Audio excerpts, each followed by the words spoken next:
Bonjour, bonjour chers abonnés, bonjour à tous, bienvenue. Ah, il fait beau aujourd'hui.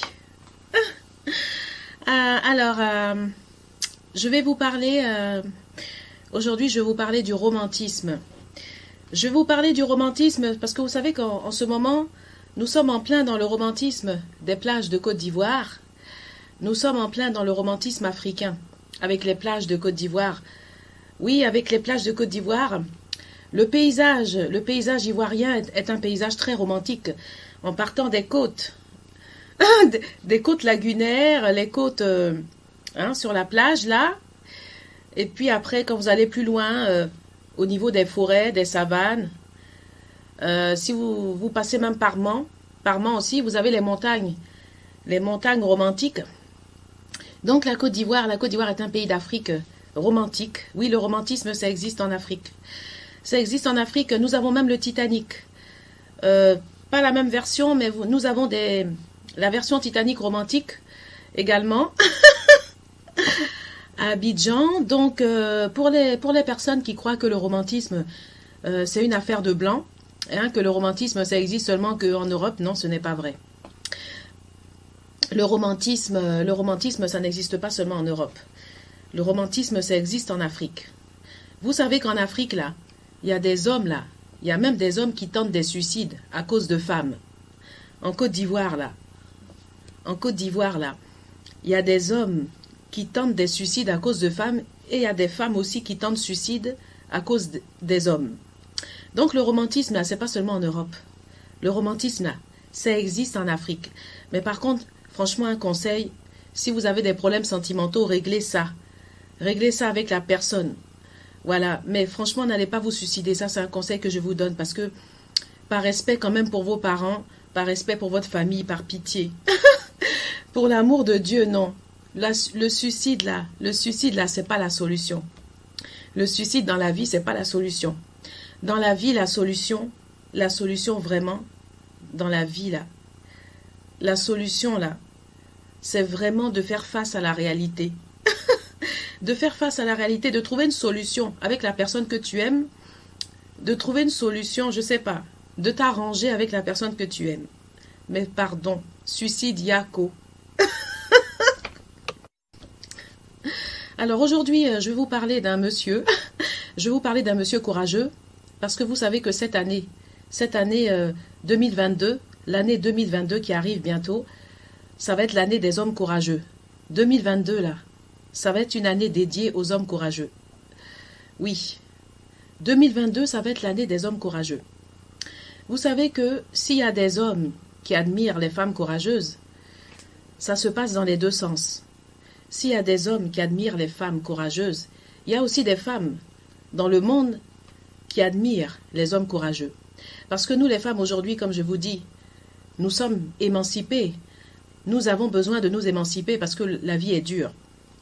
La vie est dure et même dans les couples, ce sont les deux qui sont obligés de se battre, de lutter ensemble. Parce qu'aujourd'hui, la vie est tellement dure que quand tu es dans un couple, si c'est ton mari seulement qui se bat et que toi, tu ne fais pas d'efforts, le bateau, à un moment, ça va chavirer. Par contre, si c'est vous deux qui vous soutenez mutuellement et que vous deux, de votre côté, vous faites tous les deux des efforts, le bateau va rester stable. Voilà. Vous avez vu comme par exemple là, quand Badro a été sauvé là, regardez bien. Bon, Badro, il était, je sais pas dans quel état il était, s'il était dans le, enfin, je dirais pas comateux, je sais pas dans quel état il était. J'étais pas sur place, mais regardez bien quand les gars, pardon, regardez bien quand les pêcheurs ont sauvé Badro. Vous avez remarqué qu'à un moment, ça chavirait, la pirogue a chaviré un moment. Mais il y a eu des efforts des deux côtés. C'est-à-dire que les pêcheurs, Ils étaient à plusieurs. Ils se sont soutenus, ils ont fait les efforts pour sauver Badro. Et Badro, même s'il était endormi, son esprit était dans un effort de survie. Donc c'est l'addition des efforts de Badro et l'addition des efforts des pêcheurs. C'est ça qui a fait que, malgré ça, la pirogue est restée stable. Mais si les efforts n'étaient pas des deux côtés là, la pirogue allait se renverser. Donc c'est ça que je vous parle de romantisme. Parce que vous savez, dans la vie, le romantisme là, c'est pas seulement dans les histoires d'amour. Le romantisme, on voit ça aussi dans les signes de la nature. Comme on dit que la nature porte le romantisme. L'amour se trouve dans la nature. Maintenant, chères femmes ivoiriennes, chères ivoiriennes, chères femmes de Côte d'Ivoire, je voudrais vous donner un conseil. Je ne veux pas me mêler de votre vie privée. Vous êtes libre de gérer votre vie. Chaque femme est libre de gérer sa vie. Mais je voudrais, femme de Côte d'Ivoire, je voudrais vous donner un conseil. Quand vous choisissez un homme courageux. Quand vous choisissez un homme qui a fait ses preuves dans la vie. Choisissez un homme courageux. Femme de Côte d'Ivoire, quand vous choisissez des hommes courageux, capables au moins d'aller vous chercher quelque chose dans la mer. Même si c'est un crabe, je sais pas, même un coquillage, n'importe. Un poisson, c'est encore mieux. Mais femme de Côte d'Ivoire, choisissez des hommes courageux, capables d'aller vous chercher quelque chose dans la mer. Parce que c'est important. Votre homme, si vous choisissez un homme, votre homme peut réussir. Il peut monter des bars, il peut monter des hôtels, des restaurants. Il peut avoir des immeubles partout, acheter des voitures, faire tout ce qu'il veut. Il peut se lancer dans l'immobilier, devenir même préfet, sous-préfet, président. Mais avant ça, votre homme doit savoir aller chercher quelque chose dans la mer. Et quand votre homme a été chercher un poisson ou un crabe pour votre maman, après, il peut faire tout ce qu'il veut. S'il veut, il peut devenir même président de la République. Mais au moins, vous savez que vous avez un garçon qui a fait ses preuves. Que ça soit dans la forêt, s'il a fait initiation dans la forêt, c'est bien. Mais s'il a fait initiation dans la mer aussi, c'est bien. Donc, femme ivoirienne, sachez prendre des hommes initiés qu'on fait initiation, qui sont des vrais garçons.